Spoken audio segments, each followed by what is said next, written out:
All right, thank you for your patience. It's now 6:30, time for the show to begin. So thank you all for being here. There we are. Thank you all for being here. We are very excited to be here. We are those thrilling days of yesteryear, and we are a group. We've been working together pretty much for the most part. This is our 12th season in doing shows. We normally do our shows just down the street at the Oak Park Arms about every 6 weeks or so on Sunday afternoons. You're all welcome to join that and come and check out the show there. But the Belmont was so happy and wonderful to bring us here to do a special presentation just for you guys and the special visitors from elsewhere. Thanks for being here. So we recreate classic favorite shows from the golden age of radio, and tonight we'll be celebrating a classic of both novels and film. Now, in the 1930s, an ex-detective in San Francisco, can everybody hear me okay? Is it good? Okay. An ex-detective in San Francisco rocked the detective novel world with a new style of gritty and what was to later be coined hard-boiled detective novels and short stories. Gone were the proper and dignified Ellery Queen or Perrault days. Long past were the intellectual Sherlock Holmes. Dashiell Hammett created characters that were flawed. He took us into seedy underworld of San Francisco and showed us things that we had never seen before. The heroes weren't pure and the villains were complex. The stories multi-layered and were intentionally misleading to the reader. Things were no longer black and white. Things were not as they seemed. Things got messy and out of control. And not everything was tied up in a nice and tidy bow at the end. Everything was shades of gray. And in the middle of that gray was a detective that had no name and was only referred to by all readers and reviewers as the Continental Op. Until Sam Spade appeared. Here at last was a clearly defined character who had his own morals, his own code, which may or may not be aligned with the law. And he paved the way for many iconic detectives to follow, like Raymond Chandler's Philip Marlowe of that same era, or the modern-day Spencer by the late Robert B. Parker. And while there was a film adaptation the following year in 1931, it wasn't until the 1941 version that really grabbed everybody's attention, starring such iconic celebrities as Humphrey Bogart, Peter Lorre, and Sidney Greenstreet, made the characters of Spade, Cairo, and Gutman jump off the screen. Ironically, while this story appeared on the radio quite a few times with the original cast, for some reason, this Lux Radio Theater adaptation from February 8, 1943, exactly 70 years ago, by the way, did not feature any of the original stars. Instead, you'll see the role of Spade being performed by another iconic hard-boiled actor. So we will now perform this production for you as it aired many years ago, complete with sound effects, music, and more. Now while you're listening, you might pretend that you are one of those who had the fortune of being in the live studio audience as they watch their favorite performers do their thing. Or perhaps you may just wish to sit back, relax, close your eyes, and imagine that you are sitting in your own living room in front of the old Philco radio, anxiously awaiting for your favorite show to begin. So join us now as we take you back to those thrilling days of yesteryear.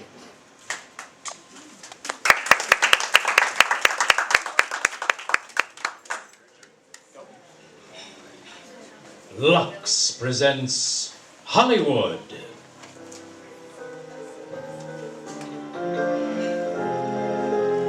The Lux Radio Theatre brings you Edward G. Robinson, Gail Patrick, and Laird Krieger in the Maltese Falcon. Ladies and gentlemen, your producer, Mr. Cecil B. DeMille. Greetings from Hollywood, ladies and gentlemen. Some people prefer mystery stories because of the intellectual challenge they present. Personally, I'm seldom able to figure out who done it without skipping to the back of the book. But give me a good detective story, and like presidents, bankers, housewives, and chorus girls the country over, I find that my own troubles fold up their tents like the Arabs and silently steal away. Tonight, we point with pride to a triumph of the art, the Dashiell Hammett classic, The Maltese Falcon. Brought to us by three of our favorite stars, Edward G. Robinson, Gail Patrick, and Laird Krieger. The Warner Brothers screenplay was masterfully written and directed by John Huston, who comes by his talents naturally because he's Walter Huston's son. For the next hour, we follow the eerie trail of this fabulous falcon, which is coveted by many people to their great ill fortune and to the great ill health of it. I think most of us have a secret desire to be detectives. At least that seems to be very true of this audience. Because you've done some good, practical detective work by discovering dozens of different ways to use Lux Flakes. And that doesn't make any of us unhappy. Nowadays, many familiar materials are doing a wartime job. Nylon and silk are going into parachutes. Cotton, rayon, and wool into uniforms. And many other wartime uses. That means that we on the home front must make the things we have last longer so that our boys on the fighting front will have what they need. You're all trying to track down ways and means to make washable fabrics last. And that clue that's given you domestic detectives the solution is Lux Flakes. But now let's track down the Maltese Falcon, because here's the first act, starring Edward G. Robinson as Sam Spade, Gail Patrick as Bridget, and Laird Krieger as Gutman.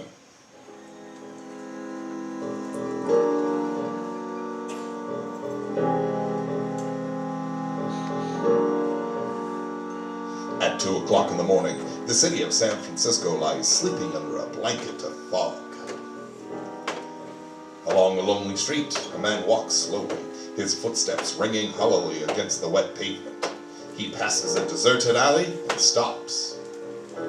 The man turns and peers for a long time into the shadows. Suddenly, one of the shadows moves. The man stumbles backward. His hands reach out to shield his body.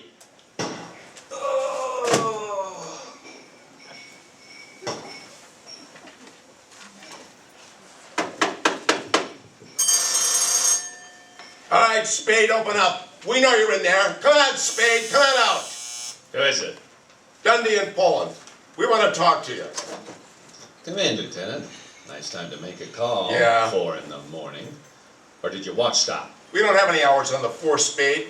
Got a couple of questions to ask you. Sure. Hiya, Tom. Hello, Sam. What do you know about this killing, Spade? Very little. Archer was your partner, wasn't he? That's right. Spade and Archer, private detectives. I guess you'll have to change that name. Yeah. From now on, it's just Sam Spade. Yeah. You don't seem very broken up over this, Spade. Miles Archer gets shot dead 2 hours ago, and you toss it off like a scotch and soda. Oh, excuse me. Will you have one, Lieutenant? No, I won't. Okay. Mind if I have one, Lieutenant? You No. don't like me too much, do you, Dundee? I don't like any cops who aren't on the force. I asked you what you knew about Miles Archer getting killed. Well, it's once again very little. Your boys called me at 10 after 2. I understand they found a Webley automatic in the alley with 1 bullet on it. Yeah. Was Archer on a job last night? Well, sure. He was supposed to be tailing a fellow named Floyd Thursby. Thursby? What for? Come on, Spade, what for? We were trying to find out where he lived. Spade, suppose you answer once without thinking so hard. I don't like this, Dundee. What are you sucking around for? Tell me or get out. I asked you why you were tailing Thursby. Well, I wasn't. Miles was. For the swell reason that we had a client who was paying good United States money to have him tailed. Who's the client? Well, I'm sorry, I can't tell you that. Oh, be reasonable, Sam. Give us a chance. How can we turn up anything on Miles' killing if you don't tell us what you got? Okay. It was a girl who wanted us to tail Thursby. What girl? She came into the office yesterday afternoon. I didn't know who she was. Effie announced her about 3 o'clock. Said there was a girl to see me. A girl named Wonderly.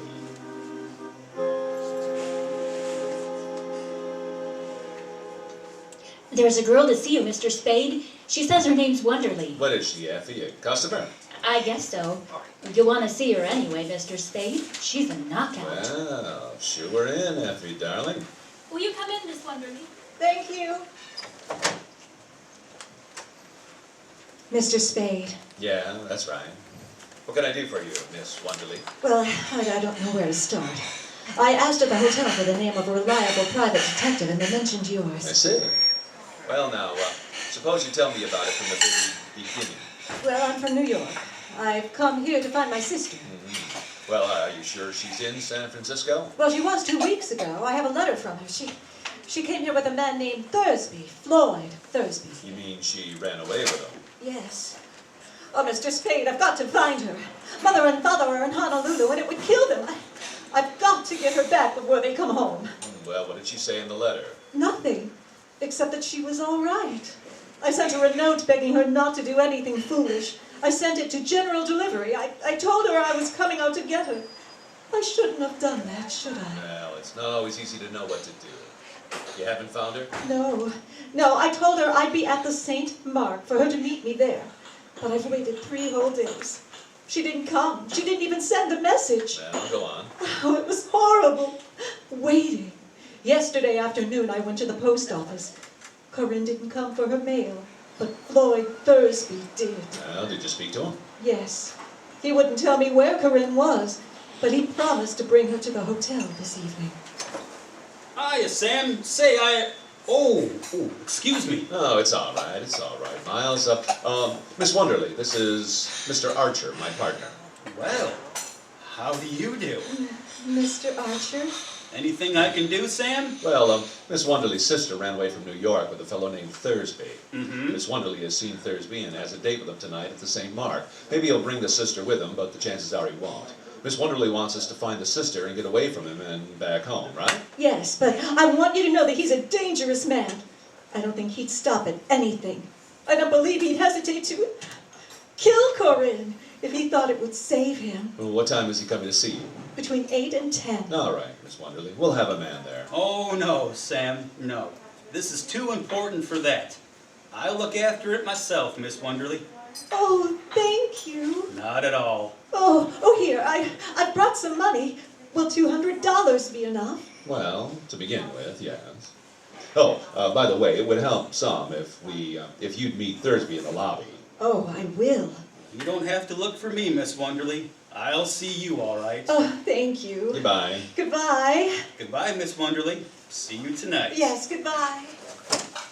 Well, Miles, what you think of her? You saw her first, Sam, but I spoke first. I wasn't talking about her figure. What about her story? Huh? Oh, what about it? You've got a great brain, Miles. Yes, you have.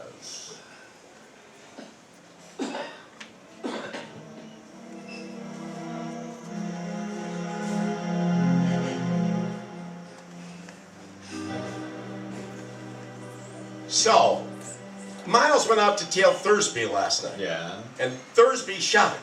Is that what you think? No, that's what you think, Dundee. I don't know. Tom, get on the phone. Call the St. Mark and ask for a girl named Wonderly. I thought of that myself, Lieutenant. She was never registered. The whole story's probably a fake. Oh, was it? How about yours, Mr. Spade? Tom, what's your boyfriend getting at? I'll tell you what I'm getting at. Floyd Thursby was shot down in front of his hotel an hour ago. Take your paws off me. Easy, boss. Don't rough him up. Where were you tonight, Spade? I was right here all night long. Got any proof? No.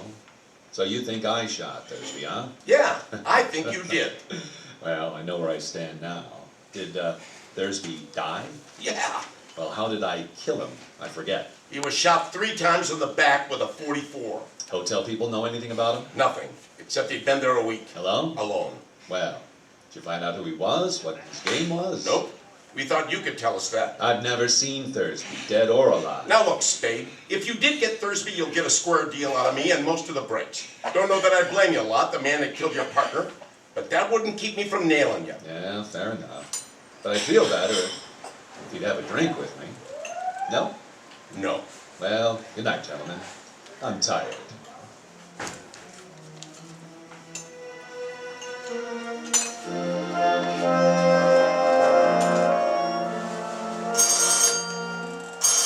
Belmont. Hello? Yes? Oh, hello, Miss Wonderly. Where are you? Garnet Apartments 101, huh? I'll be there in a few minutes. Oh, by the way, what's your name this morning? Miss LeBlanc? Okay, Miss LeBlanc.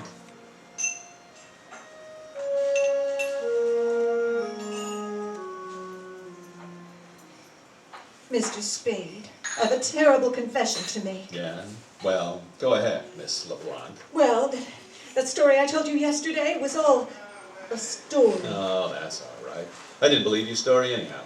I believed your $200. Oh? You paid too much for someone who was telling the truth. Now, I see. let's clear up one thing first, Miss LeBlanc. What? Your name. Now, what is it? Not LeBlanc. No, it's really Shaughnessy. First name? Bridget. Bridget Shaughnessy. Well, that's one I can believe. Mr. Spade, tell me, am I to blame for last night? Well, you warned us that Thursday was dangerous. I wouldn't say it was your fault. Oh, thank you. Mr. Archer was so alive yesterday, so solid and Now hearty. stop it. He knew what he was doing. Those are the chances we take. Anyway, there's no time for worrying about that. Right now, there's a flock of cops running around with their noses to the ground. Mr. Spade, do they know about me? No, so far, all they know is that there's a girl somewhere. But must they know about me at all, Mr. Spade? Couldn't you manage to shield me from them? No, maybe, but I'll have to know what's it all about. Well, I can't tell you now. Later I will. You'll have to trust me. Oh, I'm so alone and afraid. I've got nobody to help me if you won't. Please trust me. Help me. Be generous, Mr. Spade. You don't need much of anybody's help. You're good. It's chiefly your eyes, I think. That throb you get in your voice when you say things like, "Be generous, Mr. Spade." All right, I deserve that. But the lie was in the way I said and not in what I said. You can leave if you like. No, not yet. I've got nothing against trusting you blindly, but I can't do any good if I don't know what it's all about. For instance, I've got to have some sort of line on your friend Thursby. I met him in Hong Kong. We came here just last week. Where? Not from Hong Kong. No. Where? Well, I can't tell you. Go on. I needed him. I was completely dependent on him. He knew it. He took advantage of it to double-cross me. How? I can't tell you that either. Well, why'd you want him shadowed? I want to learn how far he'd gone, whom he was meeting. Did he kill Archer? Yes, certainly. Well, Thursby had a Luger in his shoulder holster. Archer wasn't killed with a Luger. Floyd always carries an extra revolver in his overcoat pocket. Why all the guns? He lived by them. Well, you picked a nice playmate. All right, let's have it now. How bad a spot are you in? As bad could be. Physical danger? Yes, and I'm not heroic. I don't think there's anything worse than death. Oh, shut up. You mean somebody who might kill you? Yes, and they'll get me unless you help. You've got to help. Do you hear? You've got to. I said shut up. All right, I'll help you. They'll probably give it to me too, huh? All right, so what? I guess I won't be the first guy who let a dame make a sucker out of him.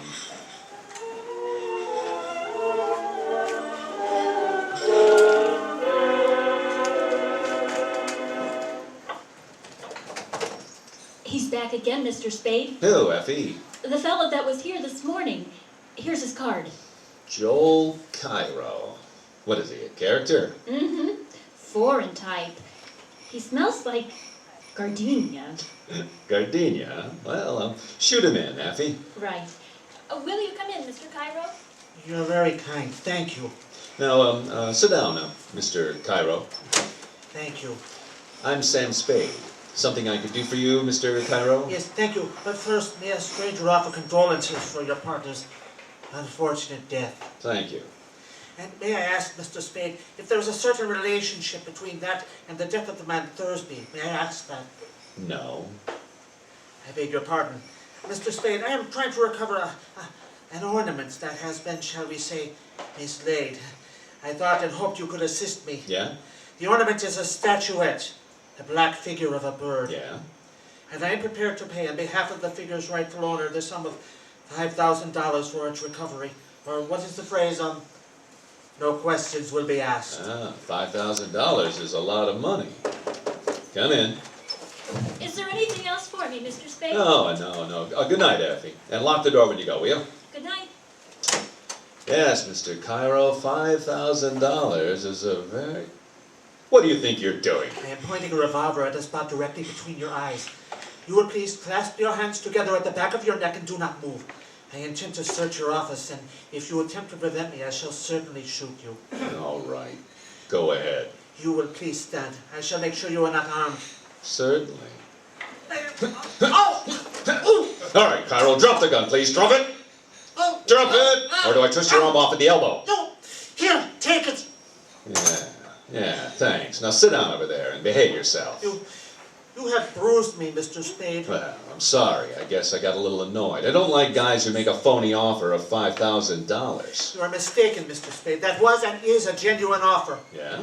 And I am prepared to pay $5,000 for the figure's return. You have the figure? No. Then why did you risk serious injury to prevent my searching for it? Well, I should sit around and let somebody come in and stick me up? So the offer still goes, huh? Most certainly. Well, all right. Now, let's put the cards on the table. Your first guess was that I had the bird. Now, there's nothing to that. Now, what's your second guess? That you know where it is, or that at least you know where it is, where you can get it. Well, you're not hiring me to do any murders or burglaries for you, but simply to get it back, if possible, in an honest, lawful way. Is possible. And in any event, with discretion. I'm at the Hotel Belvedere when you wish to communicate with me. Good evening, Mr. Spade. So long. Oh, wait.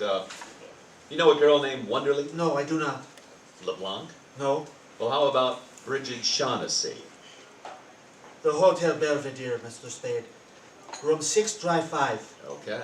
Oh, by the way, may I have my revolver back, please? Oh, yeah, sure. I'd forgotten it. Here you are. Thank you. And you will please keep your hands behind your head. I still intend to search your office. Well, I'll be. All right, go ahead. Thank you.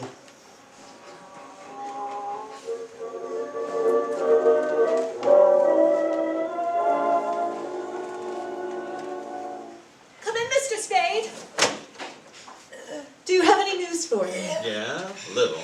I mean, did you manage it so that the police won't have to know about me? No, they won't. For a while, anyway. Oh, well, you won't get into any trouble, you won't, Mr. Spade. No, I don't mind a reasonable amount of trouble. Do sit down, please. Do sit down, please. Now, look. You aren't exactly the sort of person you pretend to be, are you? I'm not sure I know what you mean. Schoolgirl manner, stammering, blushing, and all that. Because if you are, honey, we'll never get anyplace. Now, stop acting. All right, I'm sorry. Good. I saw Joel Cairo tonight. You know him? Only slightly. What did he say? About what? About me? Nothing. Well, what did he talk about? Well, he offered me $5,000 for the black bird. Oh, did he? And what did you say? Well, I said $5,000 is a lot of money. It is. It's a lot more than I could ever offer you if I must bid for your loyalty. Well, that's good. Coming from you. Now, what have you given me besides $200? Have you given me any of your confidence, any of your truth? Can't you trust me a little longer? Oh, how much is a little? What are you waiting for? Well, I must talk to Joel Cairo. Well, you can see him tonight. He can't come here. I can't let him know where I am. I'm afraid. Well, my place then. How about it? All right, your place. Good. But wait. You'll have to let me go about this in my own way. You mustn't interfere. No, I'll just sit and listen while you two talk over old times. You're a strange person. I like you. Yeah? Well, don't overdo it.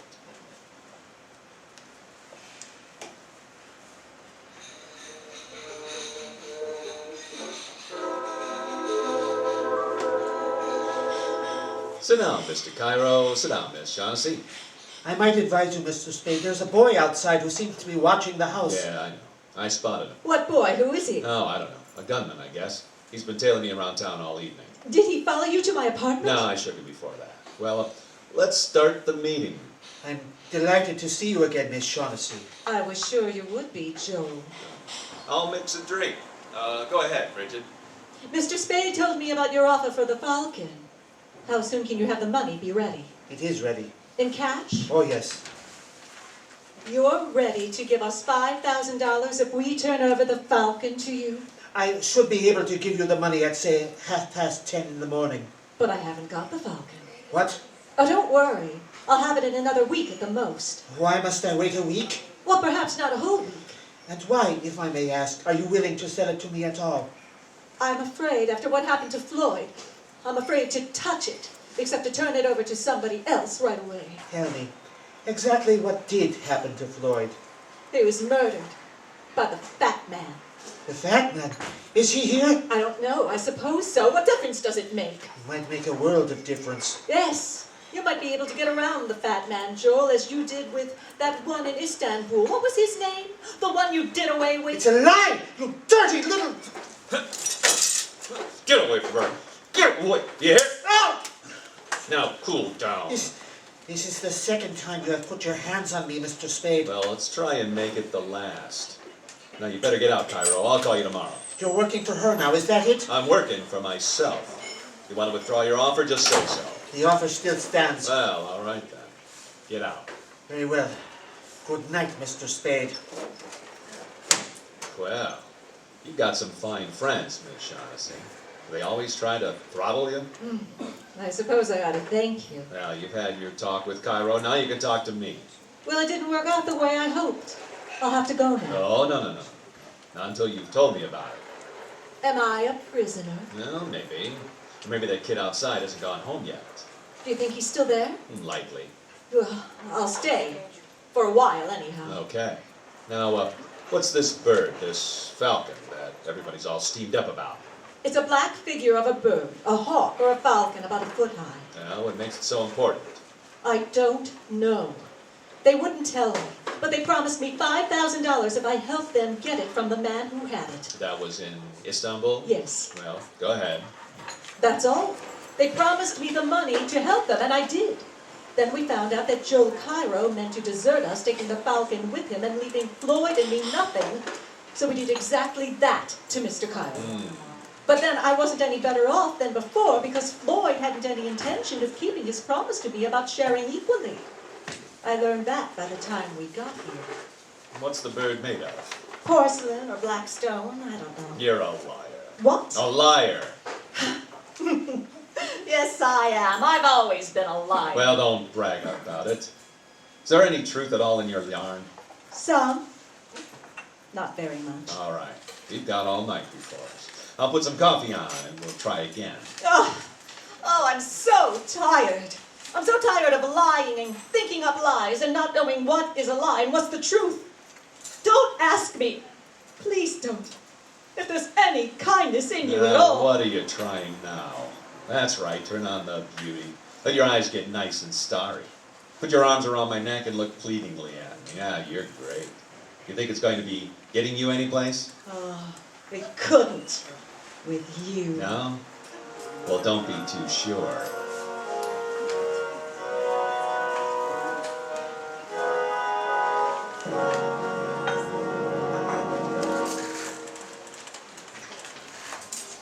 We'll hear Act 2 of The Maltese Falcon, starring Edward G. Robinson, Gail Patrick, and Laird Krieger in just a moment. Meanwhile, here's our Hollywood reporter, Libby Collins. What's the news story tonight, Libby? Well, I'll give you a lead, Mr. Keeling.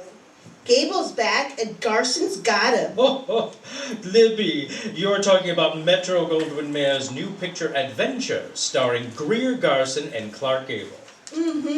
You guessed it. That's just what I meant when I said Gable's back and Garson's got him. Could be Greer's red gold hair and her lovely smooth complexion. Oh, could be. There's the reason why 9 out of 10 screen stars use Lux toilet soap, Mr. Kennedy. Adventure's a very exciting picture. Did you see the previews? No, not yet, though I was there while they were filming some of the scenes. Ooh, my, what an enormous place that Metro-Goldwyn-Mayer studio is. Yes, a city in itself. I visited some of the stars' dressing rooms while I was there. You mean you actually went into the dressing rooms of those famous beauties, Libby? A lot of women would envy you that experience. Oh, yes, Mr. Kennedy. I imagine they would be interested to see how luxurious and well-appointed those dressing rooms are. And there was one luxury, Libby, I bet you saw everywhere. Now, whatever did you mean by that, Mr. Kennedy? Well, I won't keep you in suspense. I can report that every single dressing room had Lux toilet soap in it. Must be something about that soap, Libby, when the loveliest women in the world depend on it for daily beauty care. Well, screen stars tell me Aquavita's facials are wonderfully effective. They're quick and easy, too. Just cover your face with the creamy Lux soap lather and work it well in. Rinse it with warm water, splash on cold, and pat dry with a soft towel. That's all there is to it. And this gentle daily care does make skin lovelier. Recent tests by skin specialists proved it. Actually, 3 out of 4 complexions improved in a short time. And, Mr. Kennedy, women might like to know that in these days of shortages, Lux toilet soap is thrifty to use. Each cake lasts and lasts. If you aren't acquainted with these famous beauty soap, why not get some tomorrow? Let Lux Toilet Soap give your skin the gentle, cherishing care it ought to have. Now, our producer, Mr. DeMille. Act 2 of The Maltese Falcon, starring Edward G. Robinson as Sam Spade, Gail Patrick as Bridget, and Laird Krieger as Gutman.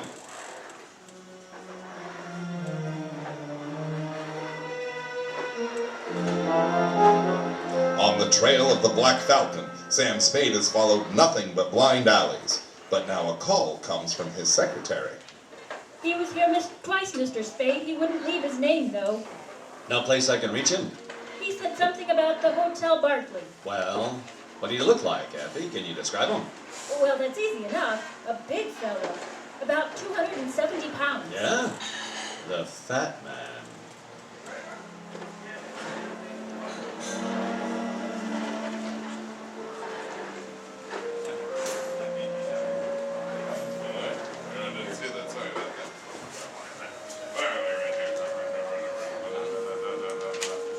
In the lobby of the Hotel Berkeley, Sam Spade watches for the Fat Man, but he sees only the boy who has followed him for the last 3 days. All right, son. Where is he? What? Come on, where is he? You work for him, don't you? Who? The Fat Man. I want to speak to him. What do you think you're doing, Jack? You kidding me? No, I'll tell you when I am. You've been tailing me around for 3 days, and I'm getting a little sick of it. You can tell the Fat Man I said so. Oh, shove off. You'll have to talk to me before you're through, Sonny. So will he. I said shove You off. can take your hand out of your pocket. Guns don't scare me You much. keep asking for it, you're gonna get it plenty. People lose their teeth talking like that. If you want to hang around, be polite. Now tell the Fat Man to call me and leave his name.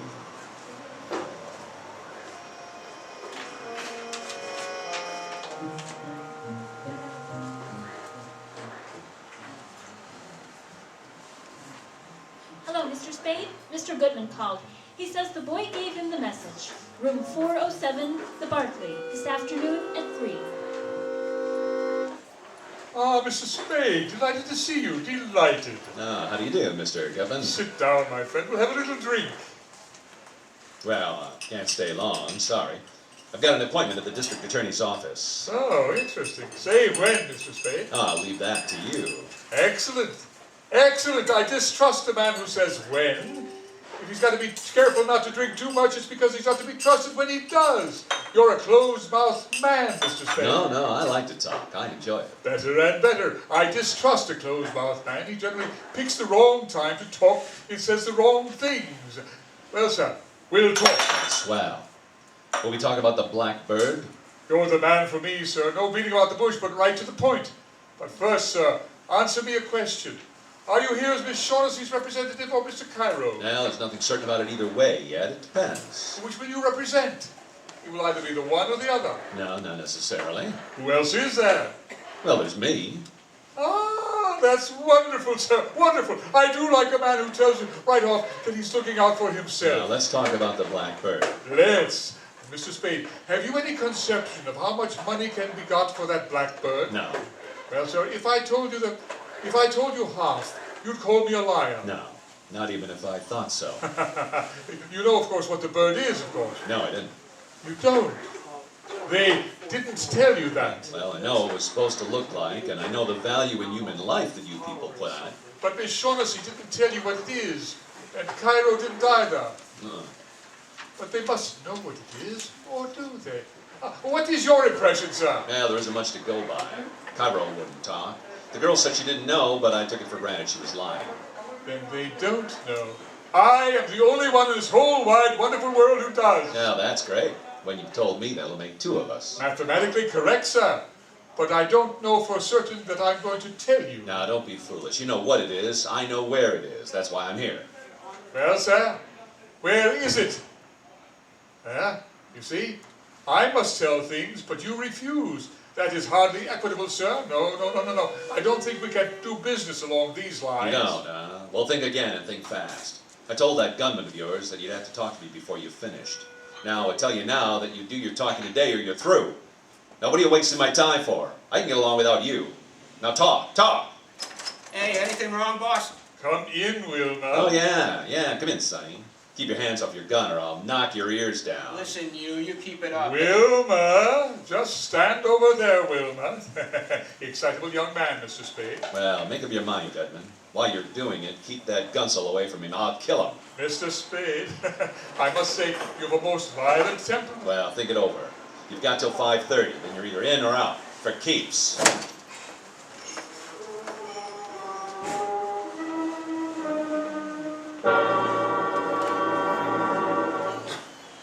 Now look, Mr. Spade, I got a murder on my hands. The boss is yelling for a conviction. We need your help now. Who killed Floyd Thursby? I don't know. Perhaps you don't know, but you could make an excellent guess. Well, my guess might be excellent, or it might be crummy. But Mrs. Spade didn't raise any children dippy enough to make guesses in front of a district attorney and a stenographer. Mr. Spade, I wish you wouldn't regard this as a formal inquiry. And please don't think I have any belief in those theories that the police seem to have formed. You see, they think you killed Thursby. Yeah? Well, what's your theory? Simple. Tell me who Archer was shadowing Thursby, and I'll tell you the murderer. Well, that's where you're wrong. Whether I'm wrong isn't for you to judge. I'm a sworn officer of the law, Mr. Spade. I thought this was an informal talk. It is, Well, then but listen. The police think I'm mixed up in those killings. Well, my best chance of clearing myself is to bring in the murders all tied up, see? My only chance of ever tying them up is to keeping people away from, like you, because you'd only gum up the works. Wow, well, just a minute, And I don't Mr. want any Spade. more of these informal talks. You want to see me again? Pinch me, or subpoena me, or something. And I'll come down with my lawyer. See you at the inquest.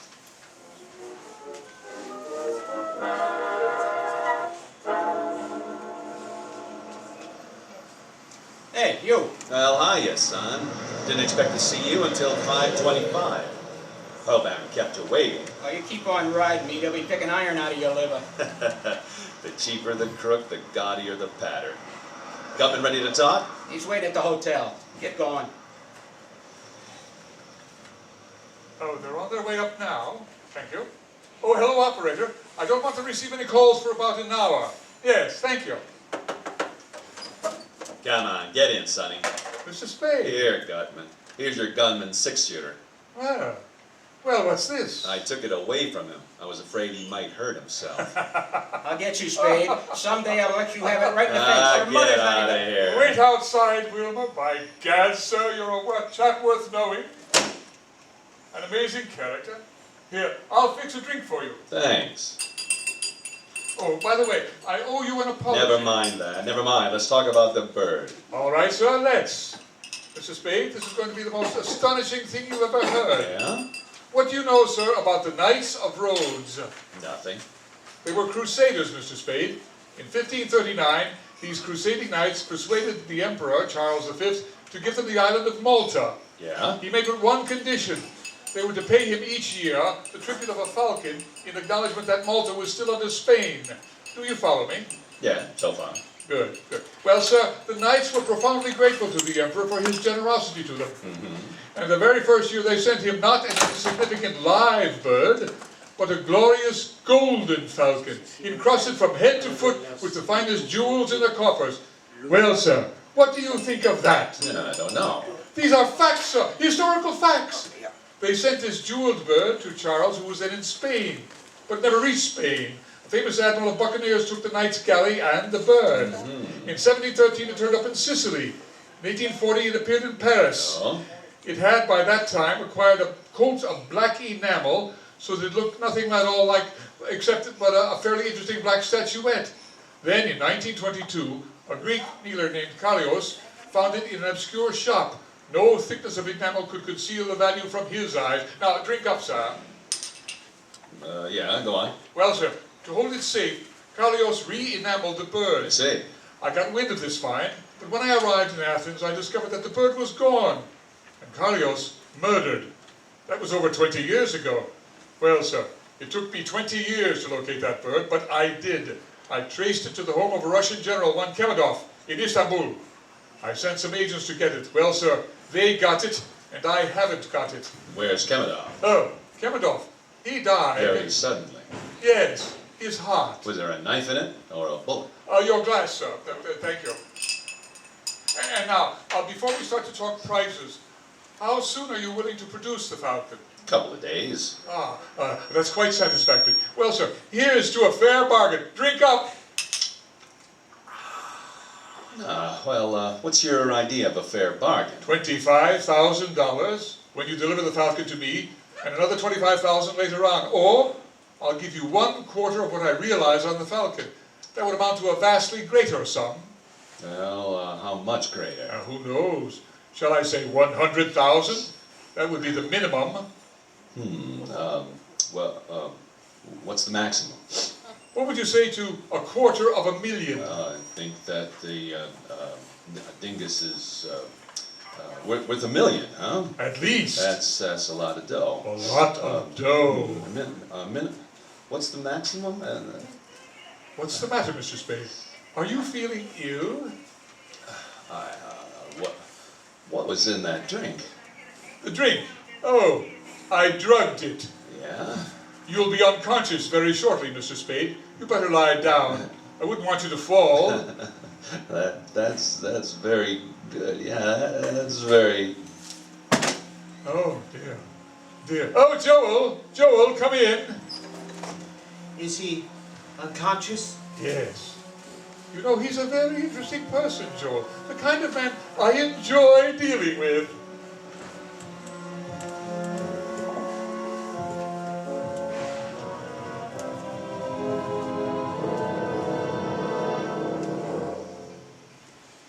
We pause now for station identification.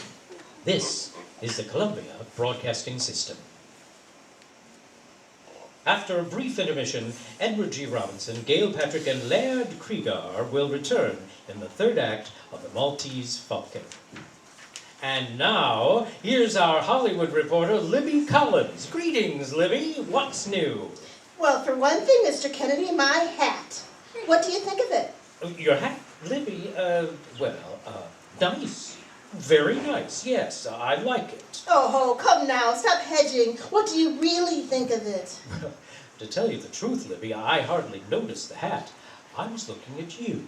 Well, Mr. Kennedy, that's a compliment. But just let me turn around. Now look. Oh, I see. Well, that's really quite a hat, Libby. That must be very new. It is, but how did you know? Well, it's so sort of simple, not one of those dizzy numbers that looks like it's going to fly off into space any minute. Mr. Kennedy, you're an observant man. This is the newest thing. The profile cloche. It fits snugly on the head, and it's meant to frame the face, not take attention away from it. I think I begin to see why you wore that little hat tonight, Libby. Of course, to show that it's more important than ever for a woman to have nice, smooth skin. Sure, because that kind of headgear, well, the emphasis is less on the hat than it is on the face underneath it. Well, Libby, I guess many a woman is going to be mighty happy about her Lux Soap complexion care then.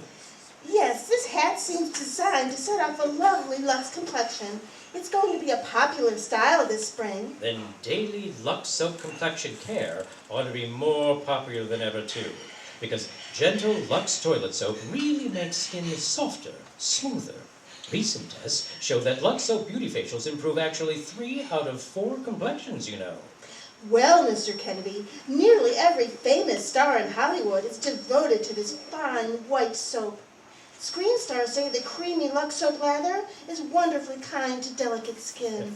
And that's why, Libby, I'm going to urge every woman in our audience who hasn't tried Lux toilet soap to get some of Hollywood's beauty soap and use it every day. Well, here's a thrift tip, too. It's patriotic not to waste soap. And because Lux soap is hard-milled, you can use it down to the last thin sliver. It'll last even longer if you always put it in a soap dish that's dry. Moisten the thin leftover piece and press it against your new cake of Lux toilet soap. Now, Mr. DeMille returns to the microphone. One of tonight's stars flew the Atlantic recently. We'll hear about it right after the play. Now, the third act of The Maltese Falcon, starring Edward G. Robinson, Gail Patrick, and Laird Krieger.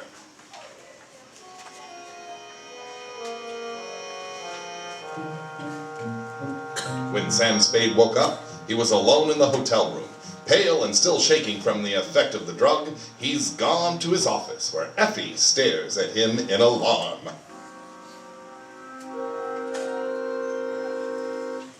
Mr. Spade, what happened to you? I wouldn't know. I went visiting this afternoon with the knockout drops. Came to just a little while ago, all spread out on a man's floor. Who did it? The fat man. But why? Didn't have a chance to ask. Evidently, he wanted to get me out of the way for something. I don't get it. You... Hello? Yeah, I can't hear you. Who is it? Give it to me again. Yes, I've got that. Captain... who? Jacoby. Yes, Hello? Hello? She's gone. Who's gone? Who? It was this Shaughnessy girl. She wants you. Here's the address. 26 Ancho Street. But she's in some kind of trouble, Mr. Spade. She was telling me something about a captain, a ship captain named Jacoby, and then something happened to her. What happened? I don't know, like she was being choked. Listen, was that the outside door? I'll see. Yes? What do you... Oh! Mr. Spade. Who is it, Effie? I don't know. Mr. Spade. Yes? This package for you. She told me for you. What's the matter with you? For you. Mr. Spade! Mr. Spade! Shut up. Lock the door. Yes. Here. Give me your scissors from the desk, will you? I want to see what's in this package. Here. Is he dead? I got about 4 slugs in him, that's all. Oh. Come on, pull yourself together. I'm all right. Now, we'll see. This is what I think it is. Yeah. What is it? You've got it, Angel, we've got it. It's the Maltese Falcon. The Falcon? Look at it. The black bird. $1 million under a coat of enamel. She said there was a... That's what she tried to tell us. He must be Captain Jacoby. Now, listen. I've got to get to her. As soon as I'm gone, phone the police. Tell them how it happened, but forget he brought a bundle. Here, get it straight now. Yes. I'll leave the bird in the safe. When I call you, bring it to the Ancho Street address. Got it? Yeah. And after you bring it to me, go out and call Dundee. Tell him to come on the run with about 6 cops. No mistakes, Effie. I may need them.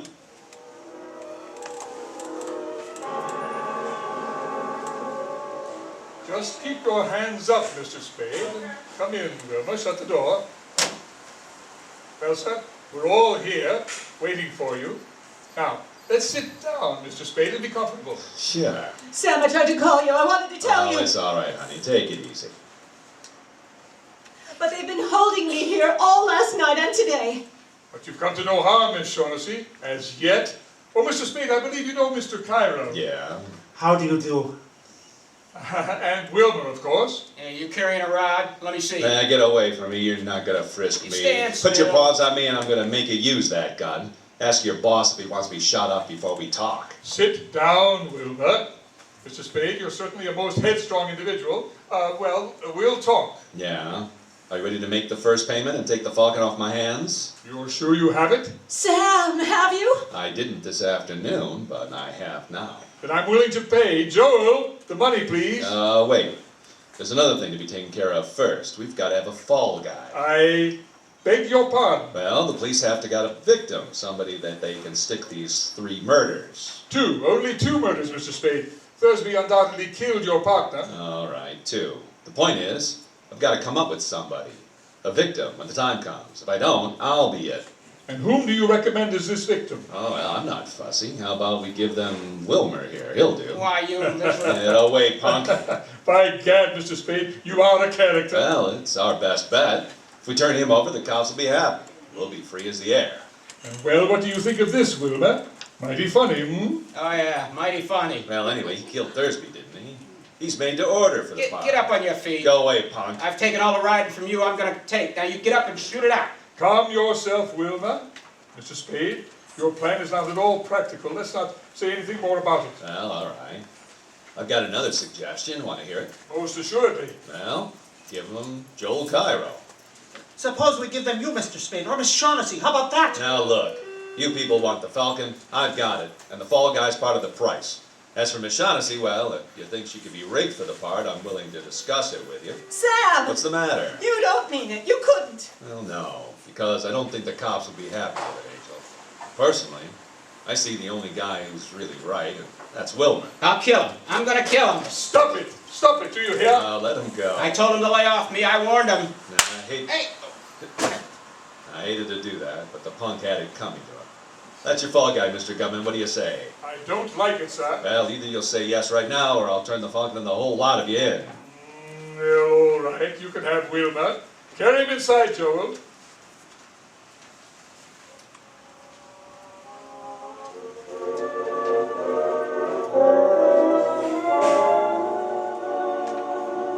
My secretary left an hour ago with the Falcon. She ought to be here in a few minutes. What about the money, Gutman? In a few minutes, when she gets here. Good enough. Now, let's get the details fixed. Now, why did Wilmer kill Thursby, and why and where did he shoot Captain Jacoby? Well, I shall be candid with you, sir. Thursby was Miss Shaughnessy's ally. We believe that disposing of him would frighten Miss Shaughnessy into patching up her differences with us. Yeah, that sounds all right. Now, Jacoby? Captain Jacoby's death was entirely Miss Shaughnessy's fault. That's a lie. Well, tell me what happened. Well, Cairo saw in the newspaper that Jacoby's ship was arriving. He remembered that Jacoby and Miss Shaughnessy had been seen together in Hong Kong. Well, sir, he put two and two together and guessed the truth. She had given the bird to Jacoby to bring here. Yes, and at that juncture, you decided to slip the Mickey, huh? Well, I'm sorry. There was no place for you in our plans, Mr. Spade. Mr. Cairo and Wilmer and I went to the boat to call on Captain Jacoby and Miss Shaughnessy. We persuaded Miss Shaughnessy to come to terms, or so we thought. Well, sir, we mere men should have known better. En route to my hotel, Captain Jacoby and the Falcon slipped completely through our fingers, except that Wilmer put a few bullets in him while he was running away. Oh, by the way, you said Jacoby died? Yes, but not until after he brought me the Falcon. Ah, well, there's a bright side to everything, isn't there? No, I get it. It's my secretary. You don't mind if I go to the door with you? All right, come on. Mr. Spade, Thanks a lot, Effie. I wrapped it up again. Is there anything else? No, thanks, Effie. Bye, Effie. Goodbye, Mr. Spade. We have it, Mr. Spade. Now, easy. Let me see it quickly. Here. I guess the pleasure ought to be Mr. Gutman. After 20 years. 20 years. Yes, there it is. There you are, beauty. Is it the Falcon? The original? We will make sure. Your knife, Joel. Here. Thank you. Just a tiny cut in the enamel, and underneath we find... Gutman, what's the matter? It's a fake! It's lead! It's a fake! But it can't be. All right, Shaughnessy, you've had your little joke. Now tell us about it. But no, Sam, no. That's the one I got from Kemenoff, I swear. You bungled it, Gutman. You and your stupid attempt to buy it. Kemenoff cut on how valuable it was. He put a fake in its place. Yes, that is Kemenoff's hand. There is no doubt of it. Well, Joel, what do you suggest? Shall we stand here and shed tears and call each other names? Or shall we go to Istanbul? Istanbul? You're still going to look for the Falcon? For 20 years I've wanted that little item. I've been trying to get it. I'll go on trying. Very well. I'll go with you. Get Wilmer. We'll start tomorrow. Yes, tomorrow. Wilmer, wait. He's gone. What? The window's open. He's gone. Ah, swell lot of thieves. We have little enough to boast about, sir, but the world hasn't come to an end just because we've run back into a little setback. I'm sorry about your money, Mr. Spade, but of course, you did not earn it. Well, I held up my end. You got your Falcon. Your hard luck, not mine, that it wasn't what you wanted. My hat, Joel. Now, wait a minute. Mr. Spade, it will do no good to argue. I haven't the money with me anyhow. Well, I had an idea that was it. Now, sir, we'll say goodbye to you. And since the shortest farewells are the best, adieu. And to you, Miss Shaughnessy, I leave the lead falcon as a little memento. Adieu. Sam. Sam, what are you going to do? Nothing. But those murders, you're mixed up in them. You said yourself the police needed a victim. Call them now. Tell them about Gutman. I don't have to call them. Gutman will be nailed before he goes a block. But when he's nailed, he'll talk. About you. Now, we're sitting on dynamite, and we've only got a couple of minutes to get all set for the cops. Now, give me all of it, fast, talk. Where shall I begin? Well, the day you first came into my office. Why did you want Thursby shadowed? I told you, Sam. I suspected him of betraying me, and I wanted to find out. Now, that's a lie. You had Thursby hooked, and you knew it. You wanted to get him out of the way before Jacoby came with the bird, isn't that so? Yes. What was your scheme? Well, I thought if he saw someone following him, he might be frightened into going away.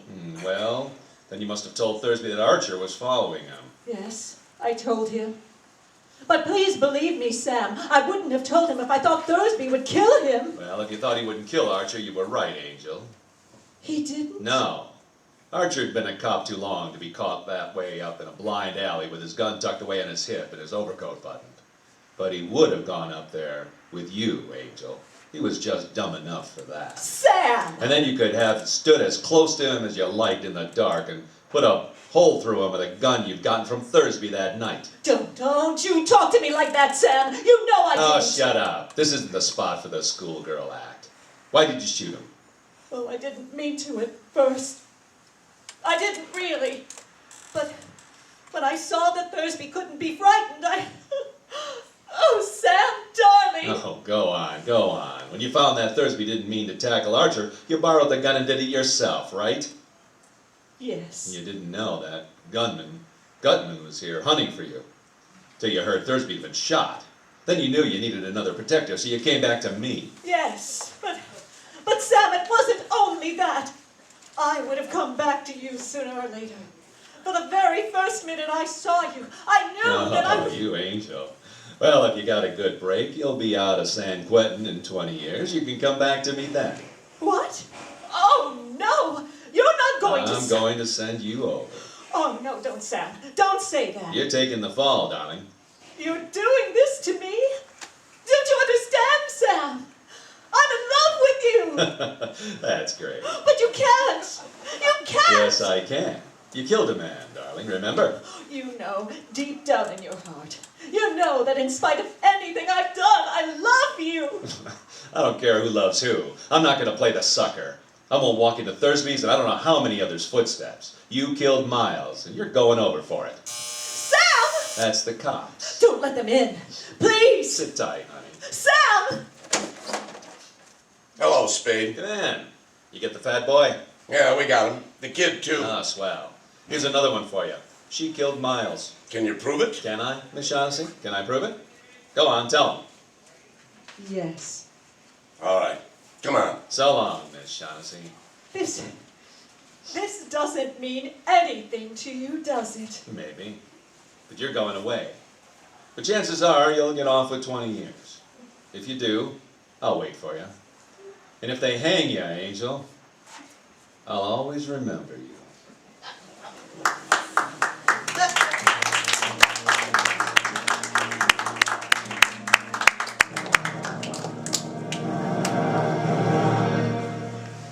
Our stars will return to the microphone in just a moment. But here is Libby Collins with a very exciting question. Who is the lovely Lux girl? Oh, you mean who is the mystery star in the big Lux Girl contest? That's it.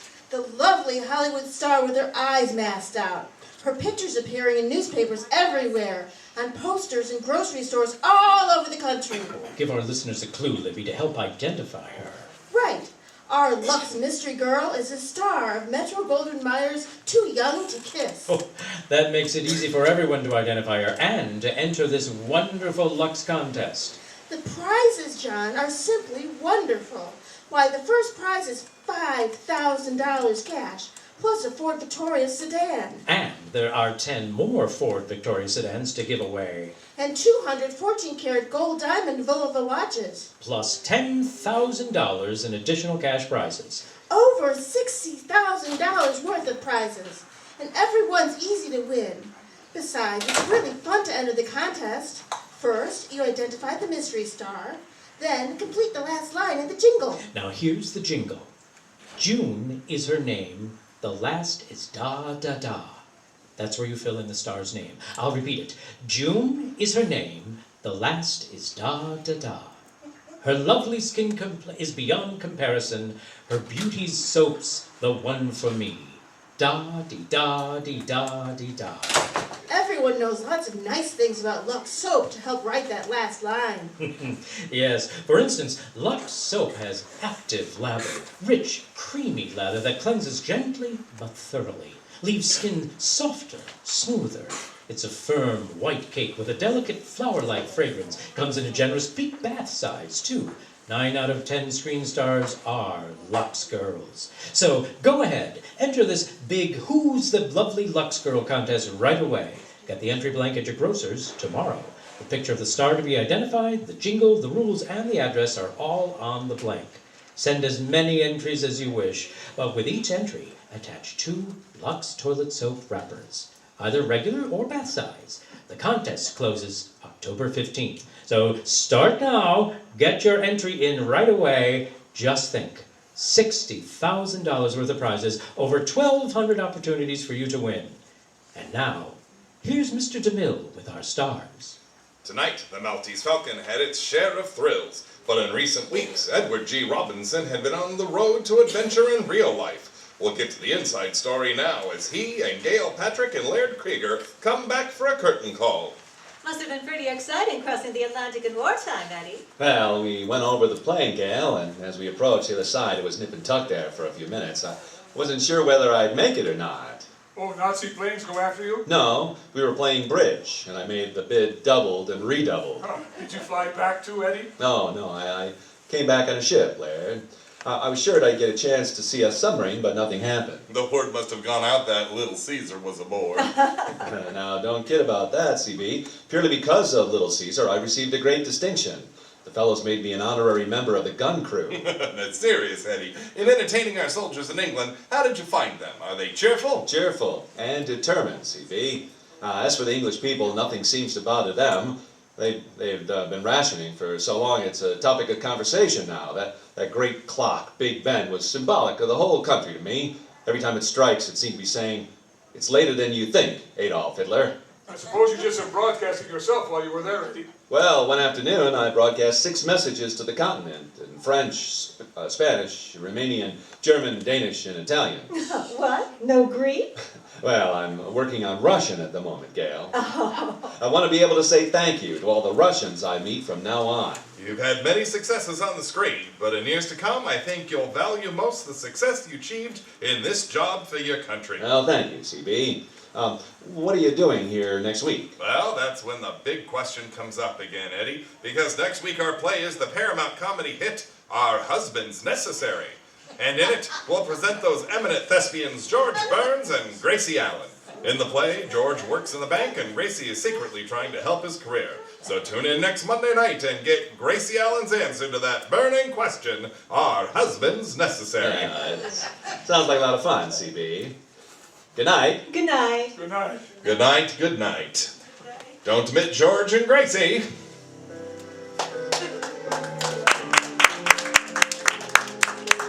Our sponsors, the maker of Lux Flakes, join me in inviting you to be with us again next Monday night when the Lux Radio Theater presents George Burns and Gracie Allen in Our Husbands Necessary. This is Cecil B. DeMille saying good night to you from Hollywood. Edward G. Robinson will soon be seen in the Columbia picture Destroyer. Gail Patrick is starring in the Republic production Hit Parade of 1943, and Laird Krieger's next picture is the 20th Century Fox Technicolor production Hello, Frisco, Hello. Heard in tonight's play were Charlie Lung as Cairo, V. Benedert as Effie, Eddie Marr as Wilmer, Warren Ash, Charles Seal, Leo Cleary, Fred McKay, and Norman Fields. Our music was directed by Louis Silvers. This is your announcer, John M. Kennedy, reminding you to tune in next Monday night to hear George Burns and Gracie Allen in Our Husbands Necessary. This is the Columbia Broadcasting Network.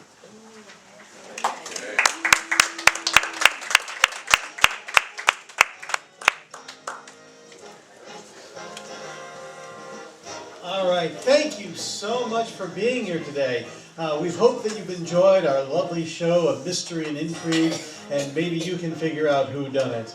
As I said, we do our shows primarily over at the Oak Park Arms right down the street. Our next show is celebrating Hollywood? No, Halloween, the other one. It will be October 20th, that's a Sunday at 2 o'clock, and we will be doing 2 really scary episodes of The Inner Sanctum.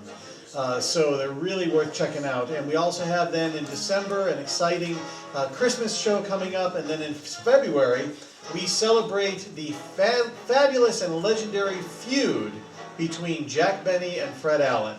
So we've got a lot of great shows coming up. We look forward to coming back here at some point. And until then, you can also check out our website, ttdyradio.com, for more information. But now, the cast of those thrilling days of yesteryear. Our announcer and pole house, John Corona. And Cecily DeMille and our DA, Steve Schroeder. Playing the role of Sam Spade and Eddie was Don Gingle. Captain Dundee was John Gould.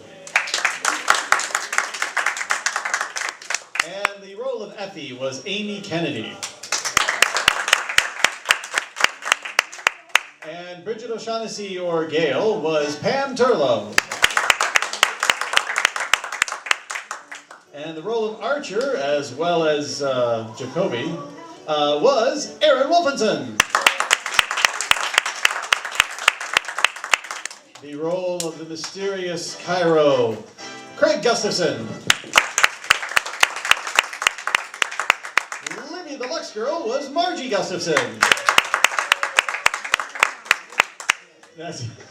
And the role of Wilmer was Marty Dean.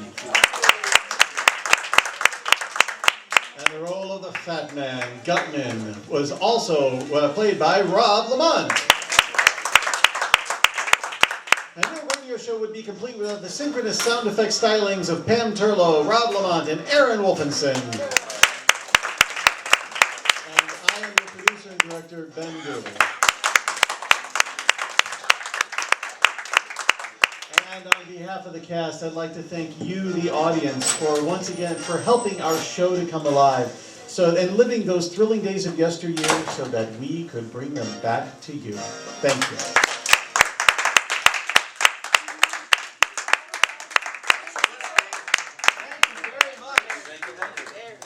Yeah, good luck tomorrow.